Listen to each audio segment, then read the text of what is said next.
Ok, nickel. Bah, super content d'être là déjà. Moi, c'est mon premier Paris JS pour le coup, donc je suis assez content de faire le premier et d'en plus de vous présenter un projet sur lequel je travaille depuis maintenant 4 ans.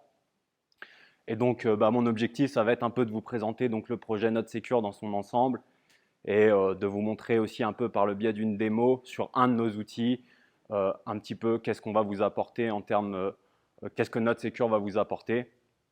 Et donc voilà, on va rentrer un peu dans tout ça. Pour me présenter rapidement, alors moi, maintenant en tout cas ce que j'aime dire depuis quelques mois, c'est que moi j'adore travailler sur des outils open source, en tout cas des outils qui vont apporter de la valeur aux développeurs. Et aussi, bah, je suis membre du groupe de sécurité Node.js parce que je travaille de plus en plus sur sur des sujets sécurité. Et il y a de ça 2 ans, bah, justement, Vladimir, que peut-être certains connaissent déjà, m'a aussi un peu poussé pour que je rentre dans ce groupe de sécurité, etc. Donc voilà, et je suis en lead API Node.js dans une boîte qui s'appelle Minisoft où on fait, pour le coup, rien à voir avec la sécurité, mais on fait de la comptabilité. Et voilà, pour une introduction rapide. Et en gros, je fais du Node.js depuis maintenant 8 ans. Voilà, je kiffe ça, je suis quasiment que full backend. Et je fais pas mal d'open source. Alors pour vous présenter Node Secure en quelques mots, alors forcément c'est un peu dans le nom. On manquait un peu d'inspi quand on a fait le nom, on s'est dit ouais on fait du Node, on fait de la sécurité, qu'est-ce qu'on fait? Bon, Node Secure, on a un peu, c'était un peu en manque d'inspi.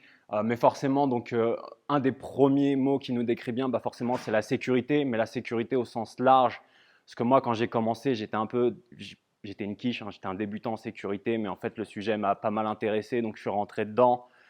Et donc pour moi, Node Secure, c'est des outils qui vont vous apporter plus de sécurité pour vos projets, mais c'est aussi éventuellement, j'ai eu ce parcours et même au travers de ceux qui contribuent au projet, ils ont ce parcours d'apprendre la sécurité en même temps.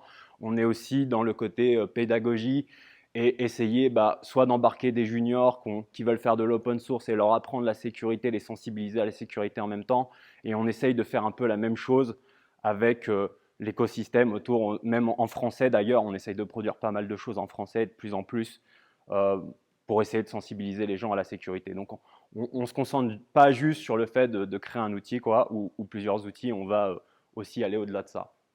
Communauté parce que on a monté un Discord et que même si j'ai commencé ce projet tout seul, très vite, il s'est vite étendu, c'est ce qu'on verra après, mais on a pas mal de contributeurs et on a monté un Discord et il y a une plutôt bonne ambiance et on a ce petit côté communauté, on rigole entre nous, on s'envoie des gifs, c'est bonne humeur.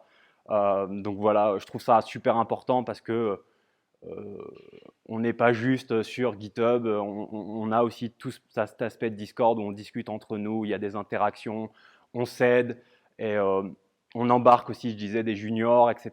Donc, ouais, il y a ce côté-là qui est super important.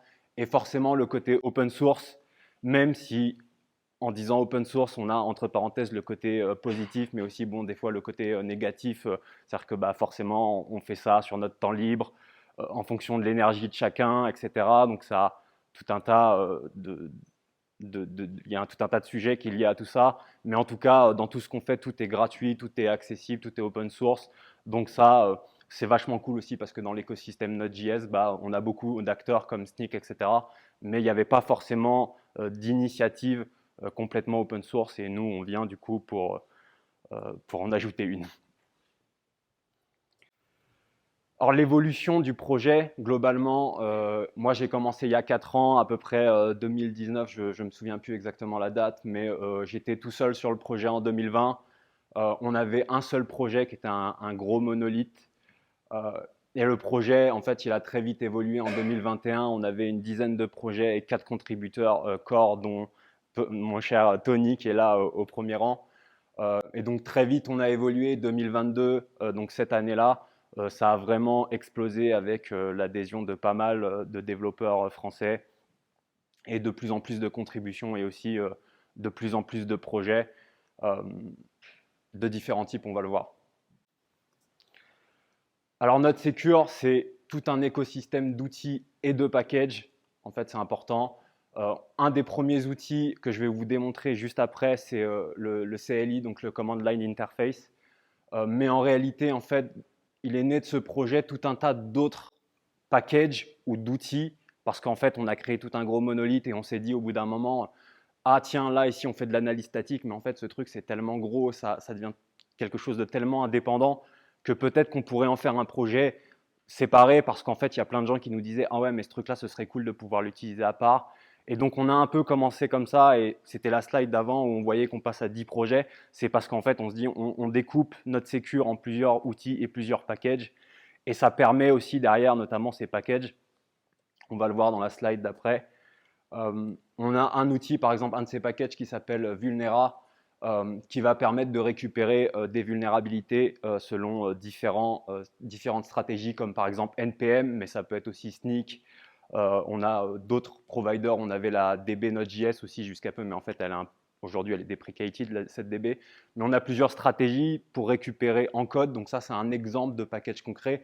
Donc ça, ce que ça sous-entend, c'est que ces packages qu'on crée, les gens peuvent créer des nouveaux outils avec. C'est-à-dire que nous, on crée des outils, mais en tant que développeur ou quelqu'un dans la communauté, vous pouvez très bien vous dire, bah moi, en fait, j'aimerais bien créer mon propre outil par-dessus tout ça et ne pas utiliser vos outils parce que peut-être qu'on les aime pas, je sais rien. Mais en tout cas, on a déjà quelqu'un qui a créé un outil en utilisant différents de nos packages, qui est un outil qu'on peut exécuter dans les scripts NPM pour vérifier votre projet avant de le publier et qu'il n'y ait pas de vulnérabilité ou de choses comme ça. Donc c'est un exemple et ça c'est plutôt cool parce que bah, nous on arrive à voir qu'en produisant ces packages, il y a des développeurs qui viennent et qui vont créer des nouveaux outils et qui encore une fois, puisqu'ils vont créer des nouveaux outils, vont contribuer à ces packages pour les améliorer et donc bah, ça contribue un peu au cercle vertueux côté open source et par la même occasion, bah, ça améliore nos outils à nous aussi, quoi. Alors même si souvent en termes de storytelling, on met toujours les contributeurs un peu à la fin, mais comme je vous l'ai dit, chez nous, c'est un peu le côté communauté. Donc pour moi, vous présenter les gens qui participent à ce projet, c'est super important et on les met un peu, d'ailleurs Node.js fait un peu la même chose, mais pour nous, c'est super important de mettre en avant les collaborateurs et ceux qui travaillent avec nous. Donc voilà, on a tout un tas de gens qui participent sur ce projet et aujourd'hui, on en est là aussi parce que moi tout seul, j'aurais jamais pu faire tout ce qu'on fait. Et même aujourd'hui, notre sécure est devenu tellement grand que même moi, je maîtrise plus des parties de notre sécure en fait moi-même. Donc merci quand même à eux qui, qui font de cette action de notre sécure possible et aussi la sensibilisation, etc. Puisque c'est un travail ça demande beaucoup de travail, beaucoup d'investissement. Et c'est super cool. Ils sont tous à fond dans ce truc-là d'amener encore plus de sécurité dans l'écosystème JavaScript. Et ça, je trouve ça énorme et j'espère que ça va continuer dans le même sens et qu'on arrivera à faire encore plus de trucs. Alors là, je vais passer sur une démonstration pour vous montrer un petit peu bah, justement avec un de nos outils, qu'est-ce que vous pourriez regarder, notamment dans vos projets JavaScript, que ce soit front ou back-end avec Node.js. On n'a pas encore tous les runtime supportés, c'est le petit sujet qu'on a de plus en plus maintenant, qui n'existait pas il y a encore 2 ans. Mais voilà, donc en fait, nous, c'est un outil en command line. Donc, il faut l'installer avec npm, npm-i, Node Secure CLI en global. Et vous allez pouvoir derrière utiliser, donc soit analyser un package sur le registry. Typiquement, vous voulez travailler avec le framework Fastify ou n'importe quoi. Vous pouvez donc analyser ce package on va le voir comment il est construit. Je vais vous le montrer juste après. Ou analyser un projet local. Vous avez un projet local, vous voulez savoir comment il est construit. Ça peut être sympa, vous débarquez dans une boîte, vous voulez analyser, donc vous voyez tous les packages, ou même vous êtes un développeur dans cette boîte et vous voulez en apprendre plus. Ah tiens, ils utilisent ce framework-là ou ils utilisent ces dépendances-là. Qu'est-ce que je peux apprendre sur ces dépendances? Ou même quand vous êtes un développeur, vous voulez refactoriser, améliorer la sécurité par exemple. Donc vous analysez un projet et vous regardez un petit peu toutes les dépendances et ça va vous permettre de découvrir tout un tas de trucs. Alors je vais quitter ma slide et je vais vous... Si j'allume ma souris, c'est mieux. Hop. Tac. Donc un premier exemple que je vais vous faire, c'est typiquement, il y a un framework ou un outil que vous voulez regarder. Alors il peut être dans NPM, mais ça marche aussi avec les registries privés. Hein. Ça peut marcher avec GitLab si vous êtes sur GitLab, ou Verdaccio si vous utilisez votre propre registre, etc. Donc ça marche aussi avec tout ça. Il n'y a aucun souci. Donc là, par exemple, je vous fais live démo en espérant que ce soit rapide. Voilà, c'est rapide. Donc ça va aller analyser Fastify, boum, il va chercher toutes les informations et il va aller m'ouvrir donc NoteSecure. Un des premiers trucs que nous, on adore dans NoteSecure, c'est sur cet outil-là en tout cas, c'est la visualisation. Comme je vous disais, si vous voulez découvrir un petit peu comment vos projets, quelles dépendances ils utilisent, etc., vous allez donc pouvoir visualiser un petit peu toutes ces dépendances. On va avoir un truc qui est caractéristique de NoteSecure depuis le début, on a des petits emojis, et ces emojis, en fait, ils ont tous une signification. Ils vont tous dire quelque chose. Donc moi, typiquement, quand je regarde mon arbre de dépendance, je vais voir des emojis et je vais savoir plus ou moins quoi regarder. Si j'ai envie de savoir un petit peu quel emoji, qu'est-ce que ça sous-entend, etc. Typiquement, la petite planète, on peut ouvrir. Donc à droite, on a un bouton ici qu'on peut cliquer et ouvrir. Et ça nous ouvre un petit wiki. Donc là, par exemple, la planète, il va nous dire, bah, en fait, ce package, il va utiliser des dépendances Node.js qui vont permettre de quitter typiquement avec HTTP ou net, de faire des requêtes HTTP vers l'extérieur. Child process aussi, puisque potentiellement, il va aller faire une commande système qui va aller faire une requête HTTP. Et donc, potentiellement, ça, c'est un emoji qu'il faut regarder. On a des libs, par exemple, une lib HTTP, bah forcément, elle aura un emoji planète, c'est logique. Mais typiquement, si vous voyez un package qui fait des calculs arithmétiques et qu'il a une planète, vous vous posez une question. Pourquoi il a besoin d'une lib HTTP alors qu'il est censé faire un calcul mathématique? Donc voilà, donc tous ces emojis vont avoir une signification. Et voilà, on va en avoir à plusieurs licences, par exemple. Donc ça arrive des fois, ça veut juste dire que le mainteneur, peut-être, il a laissé une licence dans le package JSON et il y a une licence différente à la racine. Donc peut-être lors d'une mise à jour de licence, il y a eu un problème. Et voilà, il y a tout un tas d'emojis possèdent des dépendances natives, donc typiquement des bindings avec Node API, NAPI, etc. Donc on a tout un tas d'emojis qu'il faut quand même un petit peu regarder et apprendre la première fois qu'on utilise l'outil, hein, parce que forcément, c'est pas forcément tout le temps évident. Bon, par contre, on a des trucs un peu avec marqué warning, donc là, on peut se dire, bon, il y a des choses à voir ici. Et quand je vais aller cliquer sur un package, typiquement Fastify, ça va aller m'ouvrir un menu latéral où je vais retrouver tout un tas d'informations. Donc, je vais retrouver typiquement des infos assez classiques. Qui a créé ce package, à quelle date a été publié, quelle version. Je vais pouvoir avoir des infos quand même sur la popularité du repository GitHub. Je vais avoir donc vraiment tout un tas d'informations, les différents fichiers qui sont require, la size avec Bundlephobia, on implémente Bundlephobia, donc typiquement, pas besoin d'aller sur Bundlephobia, éventuellement vous pouvez utiliser NoteSecure, regarder tous les packages et voir la size. Vous avez aussi les scripts NPM en termes de sécurité, super important. D'ailleurs, on a un emoji qui vous indique « Ah, faites attention, ce package, il a des scripts, il exécute des scripts post-install, pré-install ou des choses comme ça. » Typiquement, il faut savoir que quasi 90% des attaques par package, ça se passe avec des scripts NPM. Vous installez un package, ce package, il dit bah, « Je vais aller exécuter un script malicieux qui va aller récupérer vos variables d'environnement ou quelque chose comme ça. » Donc typiquement, NoteSecure, il est capable d'identifier ça et de vous dire avec un emoji hey, « Regarde peut-être les scripts, il y a des choses à voir. » Donc on peut accéder au script et voir un petit peu bah, qu'est-ce qu'il exécute. La plupart des temps, c'est des cas valides, c'est des add-ons natifs qui vont aller compiler, par exemple.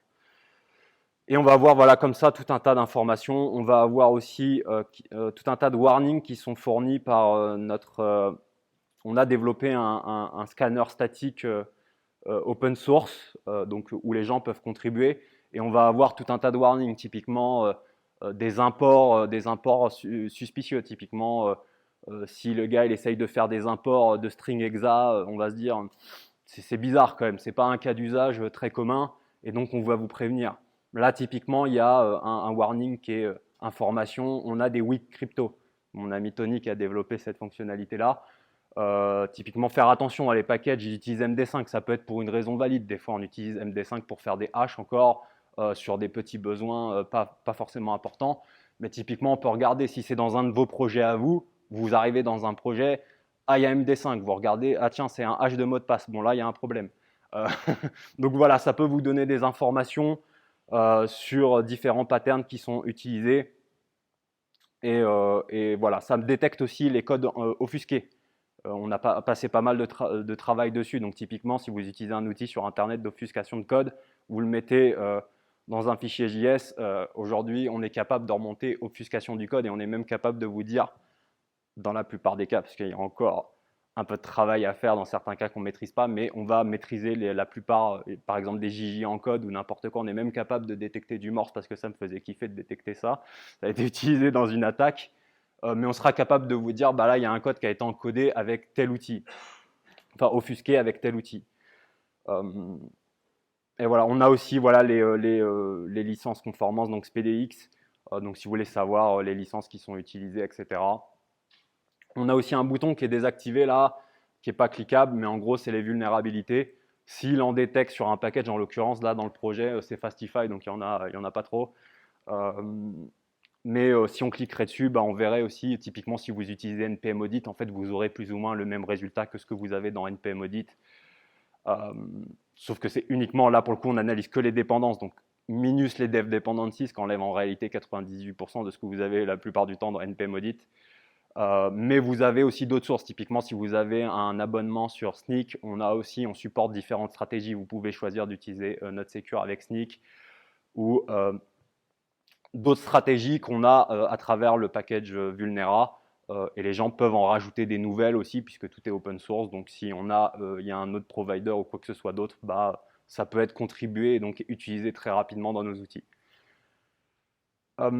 Globalement, l'outil, après, on a une petite home page qui est assez sympa. Ça fait un peu comme le projet de Google, dev.deps. On a quelques infos basiques sur le projet, donc le nombre de dépendances, la taille, le nombre d'extensions, les licences qui sont utilisées. Voilà, quelques infos sur là, on utilise Fastify, donc on voit qu'on a 11 packages de Matteo, ce qui est assez logique. On a de la personnalisation aussi. On peut choisir, ça c'est quelque chose qu'on veut travailler encore plus, mais choisir quel menu, quand on clique sur un package, quel est le menu qui nous intéresse le plus à ouvrir au début, puisqu'on a peut-être des préférences personnelles, soit on est plutôt dans l'exploration, on utilise NotSecure Plus pour faire de l'exploration, ou soit on regarde plutôt les vulnérabilités, ou on peut choisir aussi d'ignorer des erreurs ou certains flags qu'on va considérer non pertinents, parce que tout n'est pas forcément pertinent et chacun a des opinions un peu différentes aussi, donc chacun peut choisir pas forcément de tout désactiver parce qu'on ne veut pas laisser le choix de tout désactiver, mais en tout cas, il y a quelques flags et quelques erreurs que les gens peuvent choisir de désactiver.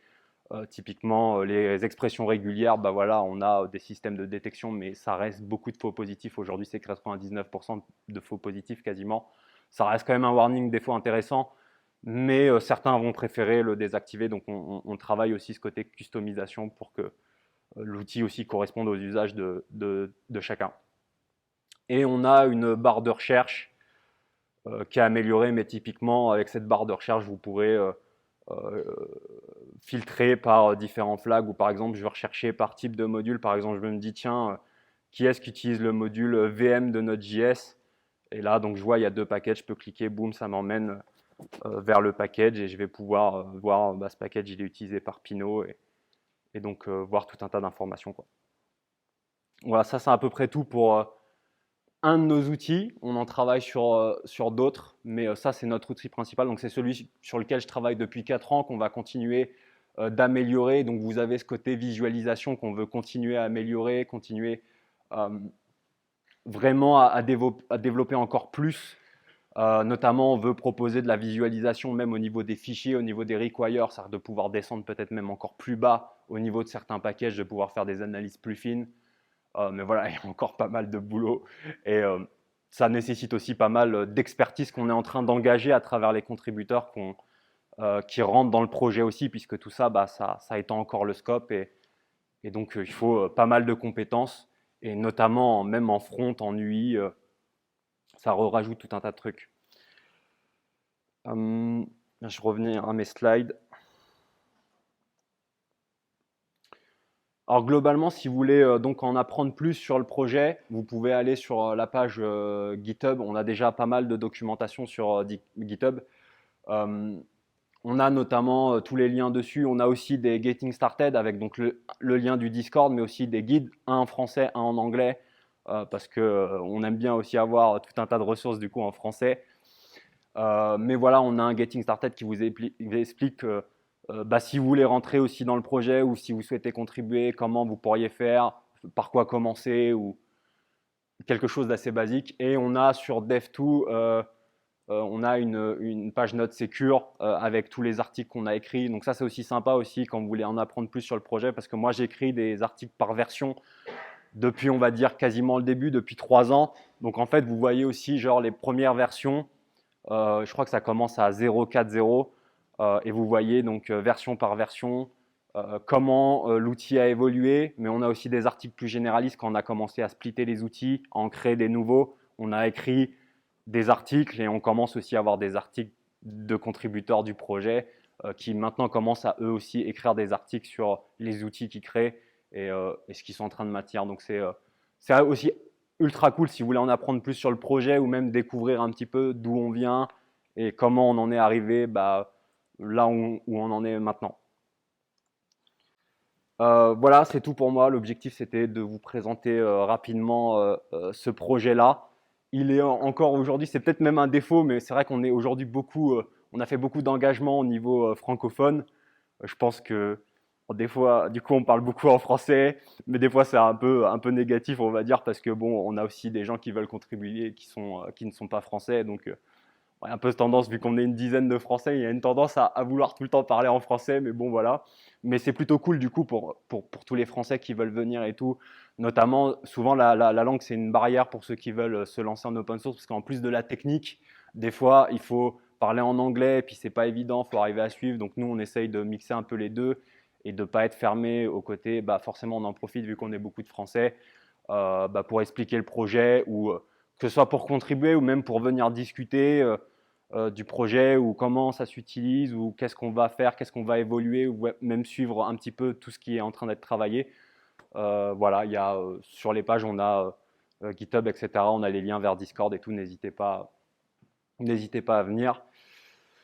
Et voilà, n'hésitez pas non plus à me suivre de toute façon sur Twitter et LinkedIn. Je poste pas mal et je fais pas mal de contenu aussi sur Node.js, JavaScript de manière générale. Et c'est tout pour moi. Merci.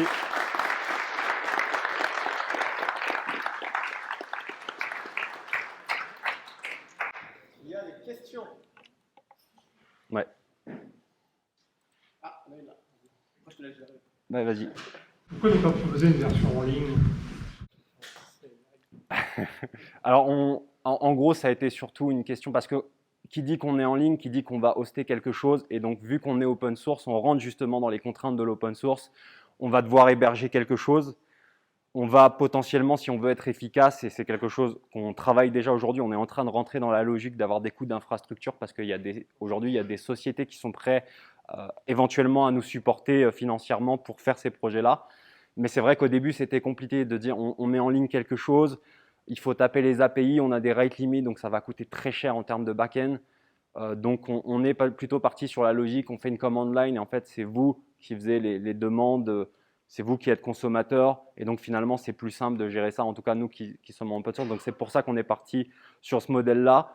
Mais Tony qui est ici présent justement, il a aussi commencé à travailler sur une version en ligne. On y travaille encore là en ce moment, on est en plein dans le truc. Justement pour avoir une mini… Alors c'est pas aussi complet que l'outil que je viens de vous présenter, hein, mais on y travaille justement pour avoir quelque chose d'équivalent. Et on travaille aussi en parallèle sur une base de données qui serait assez équivalent, enfin en termes d'API, ce serait équivalent au registre NPM, mais en plus en ayant des notions de sécurité en plus. Mais justement parce que le projet a tellement évolué maintenant qu'on arrive à être dans la phase où on a des supports, on peut avoir des supports financiers pour se dire qu'on peut rentrer dans ce principe-là, quoi. Voilà. D'autres questions? Ça peut se brancher dans l'intégration continue pour suivre l'évolution, par exemple? Ouais, on y travaille justement. C'est un autre des contributeurs qui s'appelle Antoine qui bosse dessus depuis le début de l'année. On a fait une première itération, ça n'a pas été super payant, je vais être honnête. C'était un premier, un premier test, c'était pas super stable, mais là on y retravaille. On a eu, ce qui était cool, c'est que la communauté française nous a fait grave beaucoup de feedback sur justement cette implémentation de CI. Donc on a pu itérer sur les problèmes. Il y a encore quelques trucs à finir. Antoine a eu un peu de forcément, comme je disais, avec les plannings, etc. Mais on a un projet là qui va sortir un peu équivalent, si tu veux, un peu à ce que fait Socket.dev. Ils sortent aussi leur CI depuis 2 mois. Et ça se ressemble pas mal. On va, en tout cas en termes de fonctionnalité, et on essaye de sortir ça. Je pense qu'on devrait avoir une version assez solide d'ici la fin de l'année. Ouais.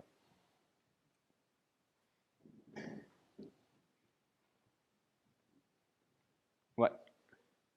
Tu y passes combien de temps dans la semaine? Est-ce que ton employeur te laisse un peu de temps? Tu es au 4/5e? Comment ça se fait Euh, ton temps ouais, personnel? depuis quelques mois, je travaille 4 jours par semaine, justement parce que je voulais, en fait, de toute façon, ça me prenait trop de temps et trop d'énergie, ou du moins, ça me demandait de découper du temps que je considère un peu personnel. C'est-à-dire que moi, je travaillais quasiment 7 jours sur 7, du coup, pour pouvoir gérer tout ça. Donc, ouais, mon employeur, on a négocié, on s'est mis d'accord, et donc, on me supporte quand même un petit peu sur cet aspect open source.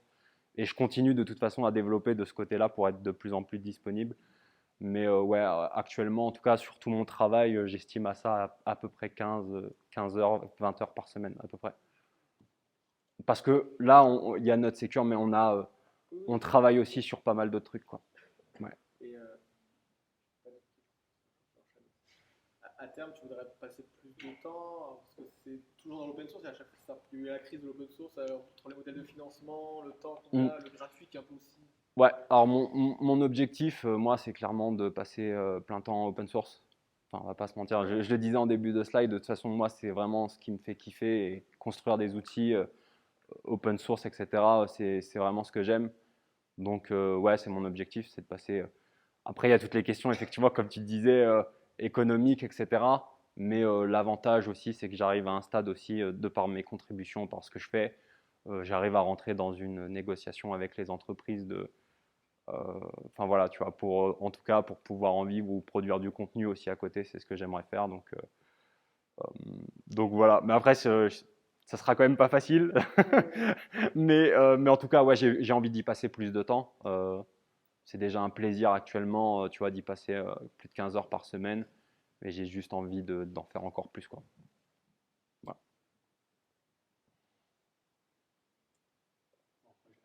J'avais une dernière question. Vous avez un designer dans le contributeur aussi, parce que c'est rare d'avoir un outil back-end qui soit quand même attrayant. Ouais, alors la version que je vous ai montrée, c'est une version 2 qu'on a sortie parce que j'ai fait un talk à Tel Aviv il y a quelques mois.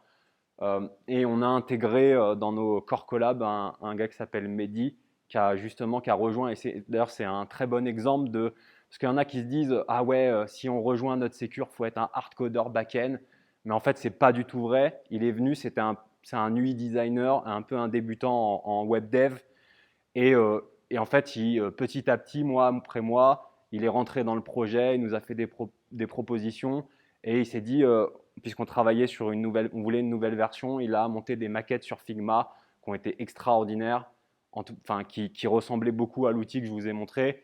Pas totalement, mais en tout cas, on a collaboré avec lui mois par mois pour construire des nouvelles maquettes, et ça m'a permis, moi, d'implémenter donc cette version 2 qui a dérivé en partie de certaines maquettes, mais je veux dire, le gros du travail qu'il a fait, en fait, ça a permis ces nouvelles versions que nous, on adore tous. Et puis aujourd'hui, bah, il est rentré encore collab et il nous a fait des nouveaux logos.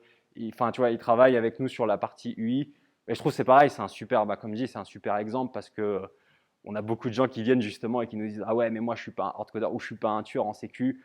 Et on dit non, mais c'est pas grave parce qu'en fait c'est tellement vaste, on a tellement de choses à faire et même sur le côté sécu, tu vois, moi j'ai commencé de zéro. En fait, faut pas avoir peur, faut arriver et puis tu apprends au fur et à mesure et puis il y a plein de sujets, et puis il y a plein de choses sur lesquelles tu peux monter en compétence et donc bah, c'est le genre d'exemple tu vois que j'aime bien parce que je trouve ça vachement chouette en fait de pouvoir bah, rejoindre le projet comme ça et avoir un impact alors que bah, on n'est pas forcément tous des hardcoders ou des mecs qui passent tu vois, 10 heures en open source toutes les semaines, quoi. C'est pas nécessaire.